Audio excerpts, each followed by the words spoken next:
Hello, friends. Welcome to the 18th episode of the Schoolyard Podcast, brought to you by School Specialty. I'm your host, Nancy Chung, a fun-loving teacher and content creator, also known as Fancy Nancy in Fifth on social media, and I'm thrilled that you're here. A special shout out to School Specialty, who offers essential educational supplies and complete learning environment solutions to help you transform more than classrooms. School Specialty is excited to introduce Schoolyard Connect, a new site where educators can go to find helpful resources, including blogs, webinars, case studies, sample lesson plans, and more. Go to the site that's made for educators like you, schoolspecialty.com/schoolyard-connect. This is the Schoolyard Podcast, a podcast by educators for educators where the magic of learning unfolds.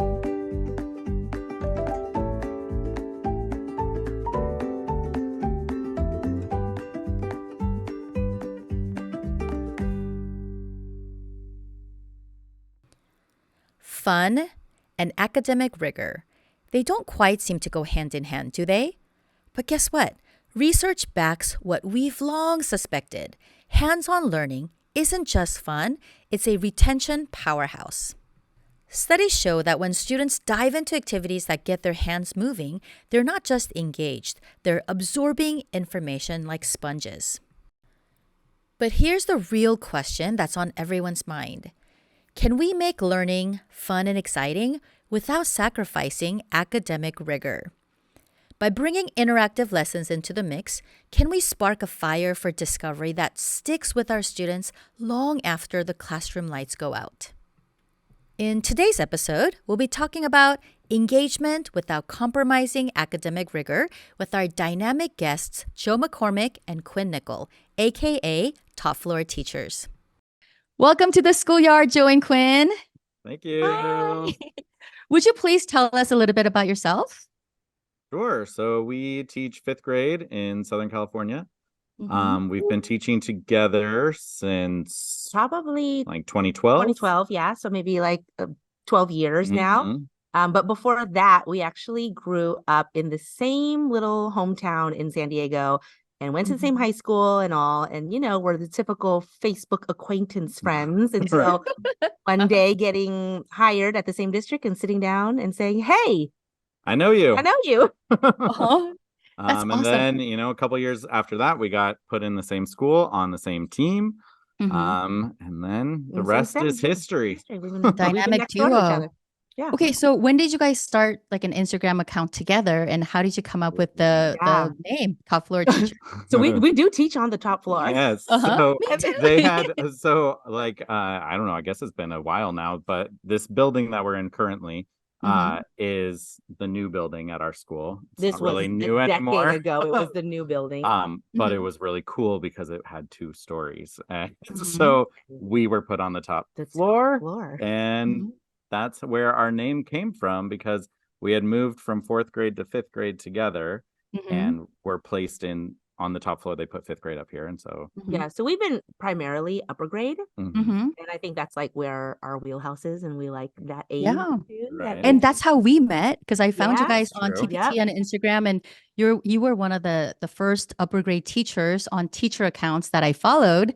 And you know, Which like is I used so to stalk crazy. you guys. Yeah. Because we only started that just to kind of be like, well, you know, like this we can share ideas out. We don't know who's even gonna follow us. Right. You know, and then it just became really silly where we would do something funny like smell markers, which I think is that how you know us, Nancy. Okay.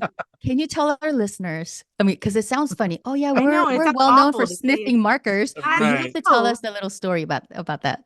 Yeah, so we love Mr. Sketch. I mean, there's nothing better than a Mr. Sketch marker.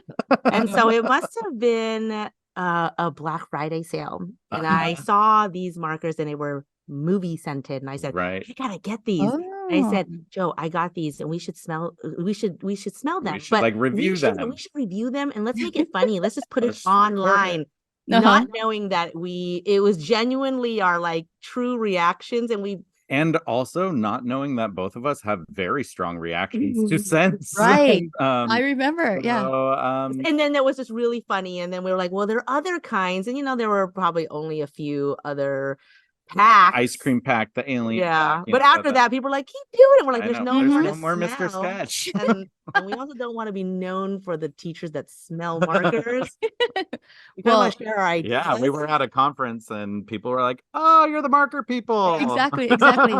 No, but I don't know. I just kind of fell in love with your interactions with each other and your just honest opinions about many things. And you're just so likable and so fun. And I know we first met at the conference in San Diego many years ago. That was really 5 or 7 years. That was a long time ago. It's been a while. It's been a while at this point, which is kind of crazy. I was like, I know you guys. And I felt like I was already friends with you guys. Okay. So not only are you well known for your marker smelling, but you have so much fun together, not just outside of the classroom or after school, but in class too. So there are so many resources that I use that was created by you guys. So I know that the engagement and the hands-on component is absolutely present in your everyday teaching. Now, when you set out to design your lessons, what is your starting point? And how do you ensure that your teaching materials are not only just enjoyable, but also aligned with the educational standards? Right. Well, I think that's the big key right there is that we focus first on the standard. Like, what is it that we need to teach? What are our students going to be asked to do, whether it's on a state test, on a district benchmark assignment, what is it that we need them to know? And then we kind of work backwards from there. Because unfortunately, a lot of the stuff that we're given, like resources to teach with, can be a little dry. So it's, all about trying to use what's available to us and kick it up a notch to make it so that our kids don't look at us with blank faces. Well, and I think, as you know, with upper grade, it does get harder to engage them because there's so much stimuli around them, right? And so even something as funny as the marker thing we talked about, I think we did make a resource around that because we said, this would be so fun to teach our students descriptive writing, and so we kind of went off of, well, what do we want? We want them to use better descriptive words.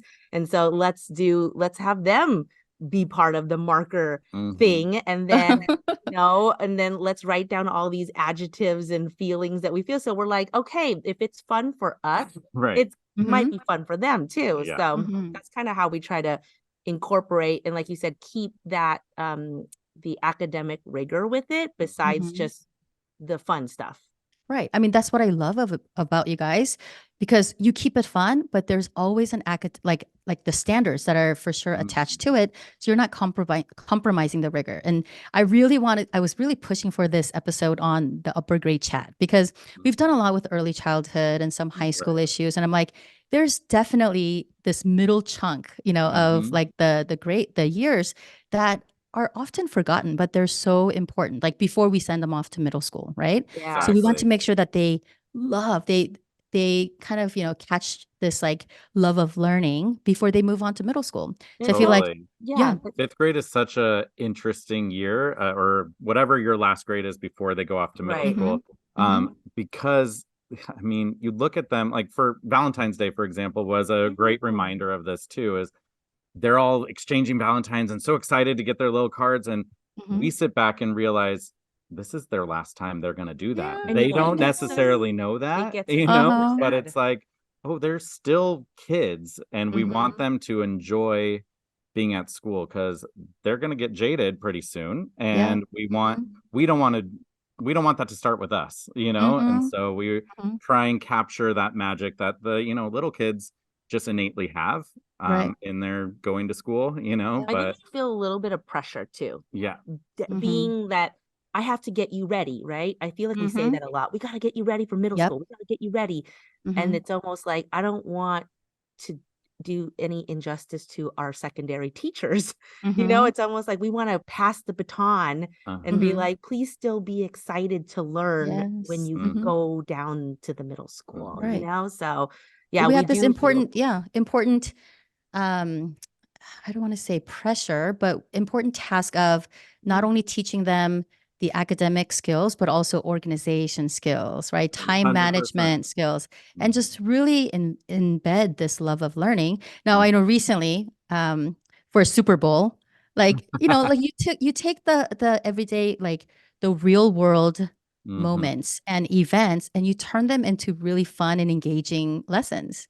Yeah, So I mean, we just figure you're going to be watching the Super Bowl anyway, whether it's for Usher or it's for, the game actual itself, football, or yeah, whatever it's for. the commercials. Exactly. Yeah. The snacks. All of it. But because you're already going to do that, why not turn that into learning? Because also a lot of times they're like, why do I need to know this math concept? Why do I need to know why this is here? And it's like, well, because it's in the things that you already like. You just aren't realizing and connecting those dots. So we try and connect those dots. And it was like that. I just not yesterday, 2 days ago was Pokemon Day. And we know that they're obsessed with Pokemon. And we were like, well, we have to cite from the text anyways. So let's read about Pokemon. And you would have thought that they were like, this is the best day ever.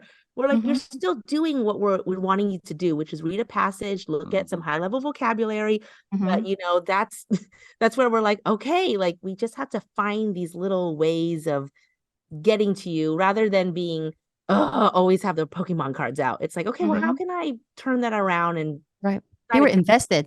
I know exactly what resource, because I use that. I'm like, I use so many of your resources, like the 100th day one, the Super Bowl one, and the Pokemon one, and then the bye, like the posters, all of those. That things. one was more for us. They really don't know about like, who is that? Sometimes we got to sneak things in that we're like, we personally love that. But yeah, but it's important education for them. Right. No, but you embed PE, science, math, like social, like every area, every subject area that I can think of, you try to embed that in there. So I love that too. So you're catching like all the students, not only the kids who love math, but yeah, the Pokemon one, that's a really good one. I think you had something on Crocs or like, right? Crocs. Like all these.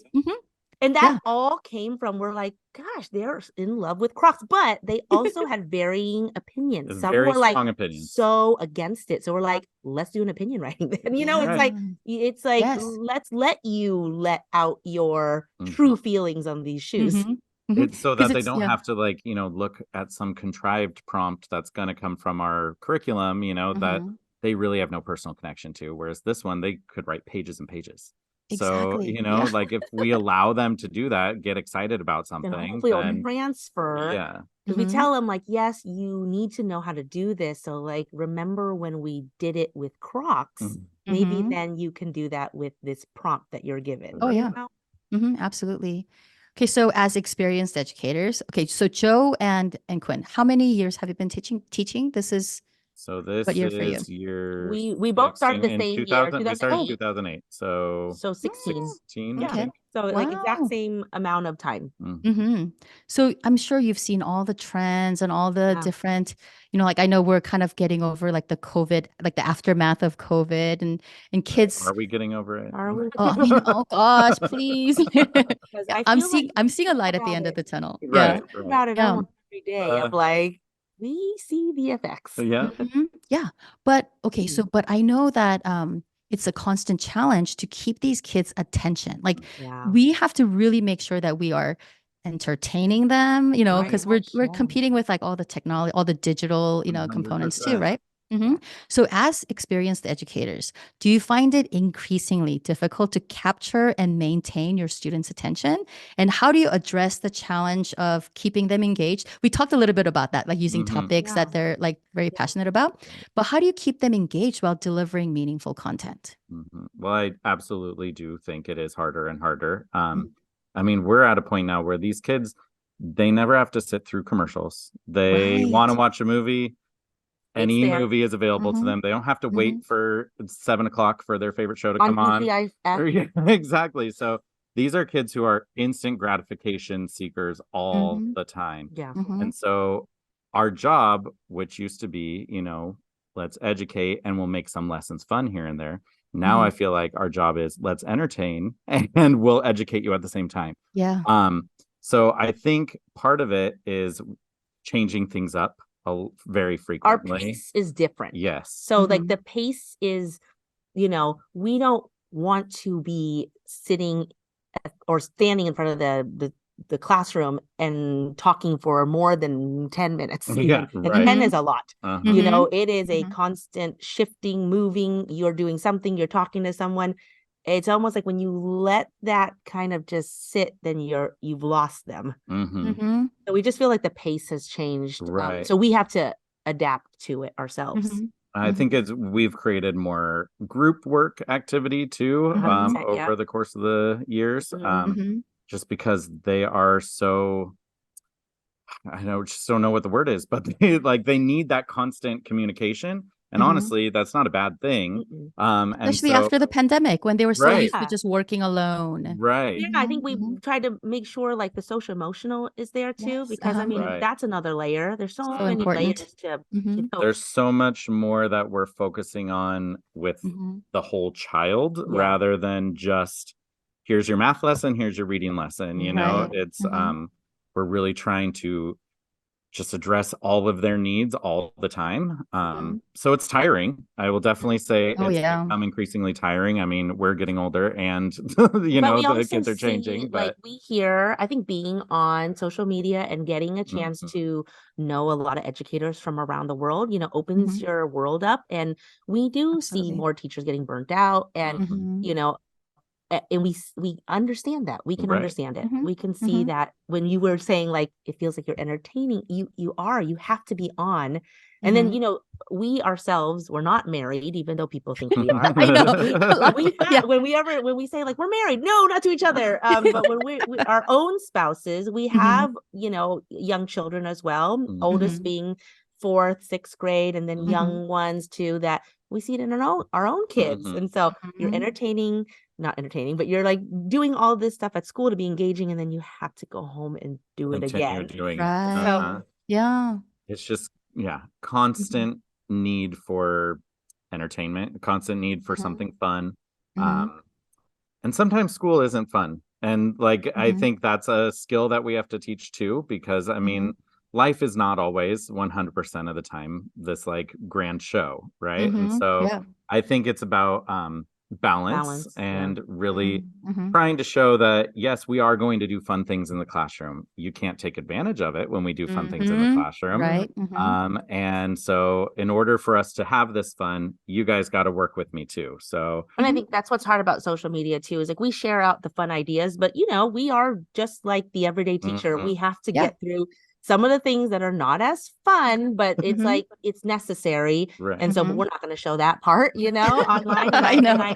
And I think that if young teachers that are watching or on Instagram, I want them to know that it's like we do feel what you feel every day, but it does not have to be a show 24/7 in the classroom. Right. But you guys are so transparent. I feel like you guys are very authentic and real in what you share, but still yet at the same time, very positive. Like I think everyone who lands on your page will just kind of scroll and just end up smiling and just, feeling really good and positive. It's just a way for us to manage our stress. Right. Honestly, what it truly becomes. It's like a vent session between us, and we're like, ooh. And then by the end of our posting a reel or something, it's like, oh, that felt so good. Like, now we're happy again. Yeah. All the lip syncing. I love it. I love it all. And then, I always talk to my friends and on social media and in real life about how TikTok and Instagram are like the best PDs, because we're learning the latest, newest, most exciting things and getting the best ideas. Now, a lot of people see what we post, like quote unquote teacher influencers or people who have like a bigger account. They sometimes kind of roll the eye and raise an eyebrow saying like, you know what, a lot of those are just superficial and it's all fluff. So a lot of people see the hands-on engaging lessons as being superficial. So how do you ensure that our teaching methods go beyond just the mere entertainment and truly foster deeper learning? I think at the end of the day, when it's you doing that lesson, are you the one who is it about you? Because we love doing the dress up and all that stuff. And, we like to do it. But is it you or is it them? And so we want to make sure that it's like, they're having the chance to talk to each other. They're the ones that are kind of doing the learning, and we're just facilitating all of that. Yeah. It can easily become the me show, and you don't want that, because then they're not engaged with, like, they might be engaged because they think it's funny, whatever you're doing up there, but it's not. But the balance isn't there. Right. They're not doing any active participation with the activity. So we're constantly thinking, like, what fun activity can we do that makes them have to work together, or makes them have to do something on their own, because that's where the meat of your lesson comes from, right? So real life skills too. Right. Real life skills in the workforce and college and on, Yeah. So I mean, I think that's the biggest thing is, like, if you try it out yourself and you find that the students are not really engaging and it's just you that's having to do all the work, then that's not the type of engagement we're talking about, right? Well, and that's going to end up burning you out. It will, because you're doing it all, yeah, and then getting nothing for it, because then it's not meaningful, right? Yeah. And at the end of the day, we're wanting our kids to learn, and so if you're giving them an assessment later on, and you did this super fun lesson, but they didn't learn anything from it, then what was the point? Yeah, that's so true. Now, do you guys each have a favorite subject to teach? Like, which subject do you find is, like, the most fulfilling to teach? And are there any specific lessons that consistently resonate with your students and stand out as a favorite? That's so hard. It is hard. I mean, being elementary, you end up teaching everything, right? So it's like, you feel bad for the other subjects if you name one of them. But you have to have a favorite. I know, or but least favorite. I think social studies is probably my favorite. We love history a lot. I know. That's a face. That's your my least favorite. I feel like there's so much you can connect to. I think I don't know. I feel like when I say social studies, it doesn't necessarily mean just American history, or whatever history we're learning, but we both love when we teach winter holidays, because we were guilty of, Christmas around the world early in our education, because that's what everyone was doing. And you just kind of like, you're like, oh, Christmas around the world, let's learn about this different countries. Then we said, wait, this is not reflective of our students, of the world.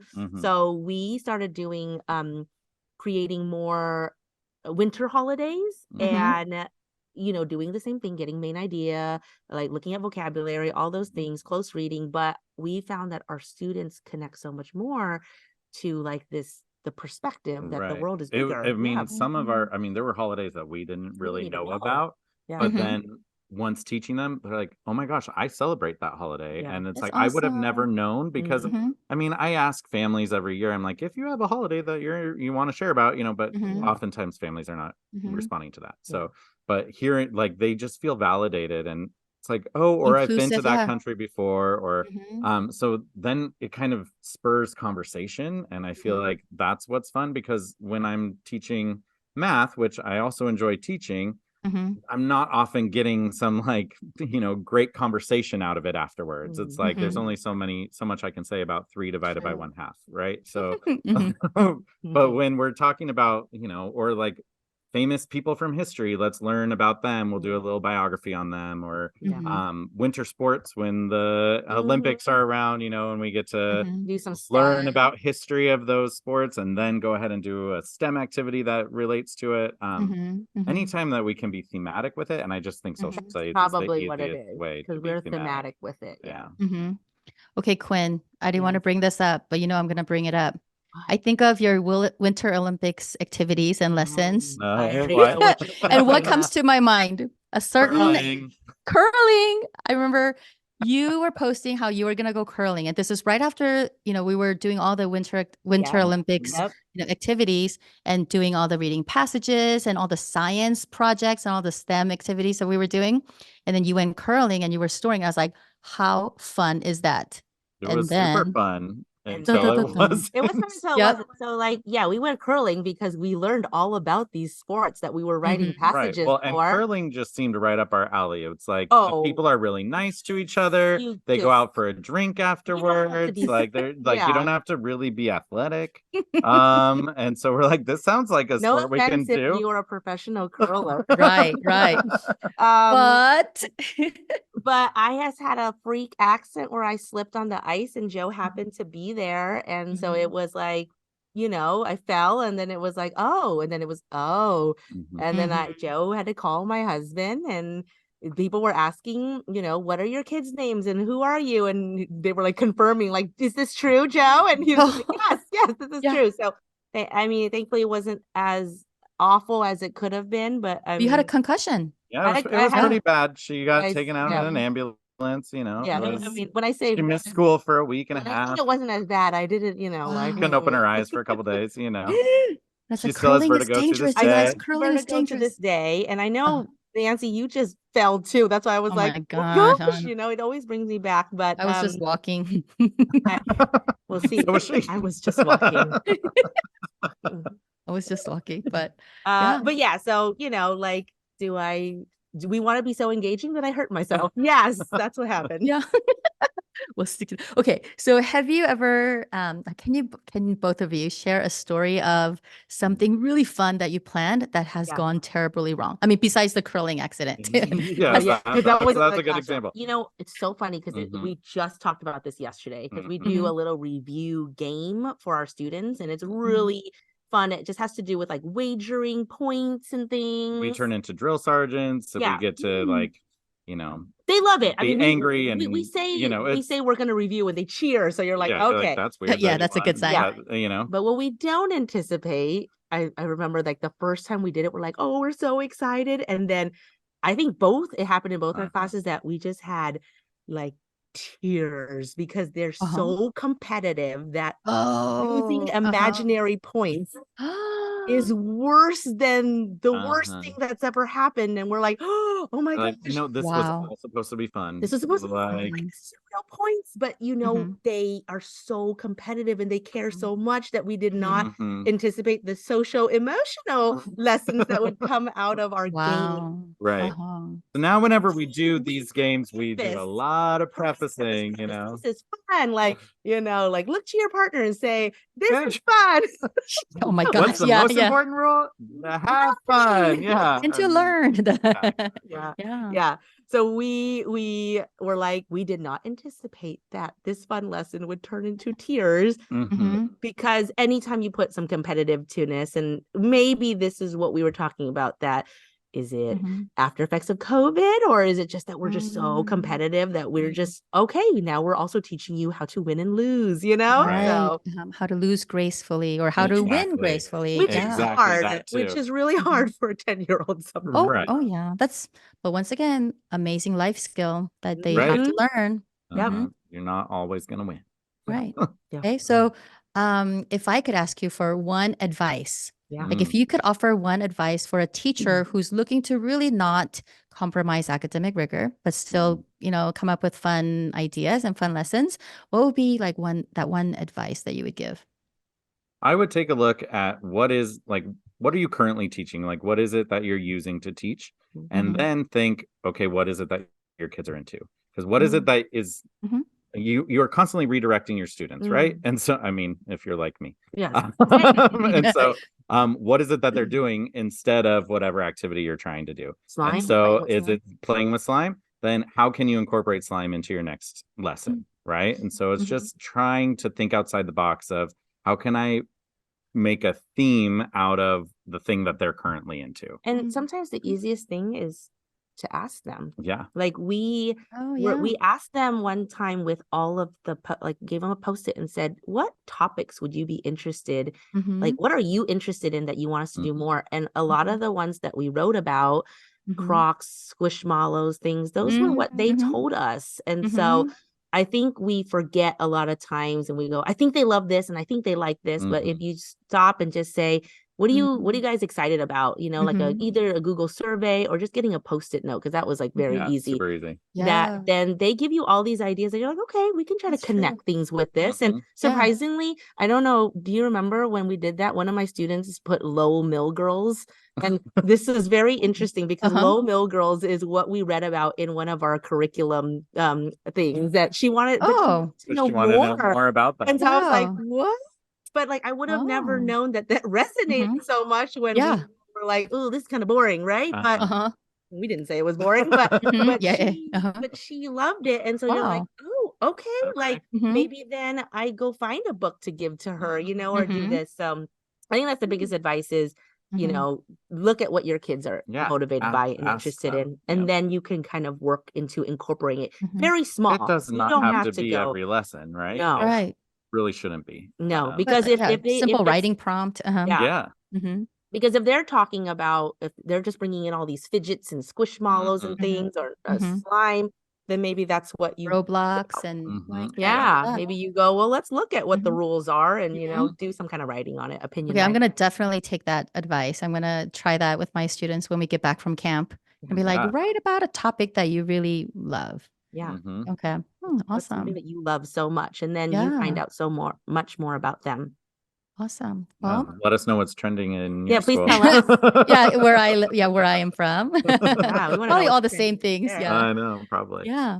Okay, so we have a segment on our podcast called Tag Your It, where our listeners write in with a question and we just kind of randomly pick one and answer it with our guests on the show. So today's question comes from Joy W. And this is perfect for our episode with you guys. What is the strangest or silliest thing you own or you have in the classroom? I mean, mine are like the little tiny hands and the tiny feet. See, we're elementary school teachers, so you know we've got random costumes around because of Spirit Days. I mean, happen to have a cape, you know, but so I went to UC Santa Cruz, and so I'm a proud banana slug. So I happen to just have around my room different slugs. Oh so my gosh. Like, here's the slug. I'm just telling you, I'm surrounded by slugs. And like, oh my gosh. Like, look at my student even made me this one. So out of pipe cleaners. Okay, out of pipe cleaners on my pencil. Yeah, I mean, hold on. Okay, so our listeners can't really see visually what you're showing. Okay. So I see plush. I have a finger puppet banana slug. Putting a finger puppet on his finger. Okay. You know, just you know, if you ever need to point to something. And then this is a stuffed animal with a Taylor Swift bracelet around it. So this is Sammy the slug. Okay. He gets to sit on people's desks if they are, you know, doing what they need to do. I bet they love that. A student gave me a pencil that has yellow pipe cleaners on it and some googly eyes pencil topper, like a banana slug. I do not have any banana slugs. You do not have any banana slugs in your classroom. But I had a student one year who took pottery and she was amazing. She was really good. And I had a cat at the time and I think I had a photo of it. And she's like, do you have a picture of your cat? And I was like, yeah. She's like, can I have it? And I'm like, oh God, okay. Yeah, here you go. And then like a few months later, she showed up with like, it's giant. Ceramic cat. A cat. She huge. My cat. She just has a large I just have a pottery version of her cat. Nice. That just watches over the class. So I just leave it up, and every year, why is there a cat up there? Oh wow, that watches over us. Yeah. Yeah. Well, that's awesome. Yeah. Okay, so this has been so fun. I feel like time passed so fast. Is there anything else you want to share with our listeners? No, we're just so, you know, we can't believe like that we started an Instagram together and did all of this, you know. I think it's still very weird to us, and we enjoy sharing these ideas out and meeting and talking to other educators because we are still, you know, like you are full-time classroom teachers, so we're not anything special here. No, we're just, you know, we don't have all the answers. We don't have all the answers. We don't even sometimes think we're veteran, even though we're like, I guess we have been teaching for 15 years. Yeah. You know, but it's like, but there's always still so much. So no, we're just appreciate if you do follow us and know us. It's just fun to be part of this community. Top floor teachers, thank you so much for spreading your sunshine and your positivity with all the teaching community on Instagram. Yeah, well, thank you so much for sharing your wealth of knowledge and resources with all the teachers. We really, really appreciate you. And thank you so much for being on our show. Thanks for having Nancy. us. Thank you. Bye. Bye. Thank you for joining us for another episode of the Schoolyard Podcast. Remember to pack your curiosity and meet us back in the schoolyard for our next episode. Tag, you're it. Now it's your turn to write in with a question, which we will answer here on the Schoolyard Podcast for our segment called Tag, You're It. Tag us on Facebook, Instagram, Pinterest, or Twitter at School Specialty and hashtag Schoolyard Tag Your It with a question that you want answered. One question will be selected per episode to be answered by our featured guest and myself. If your question is chosen to be answered on the podcast, we'll send you a very special Schoolyard Podcast t-shirt. Class dismissed.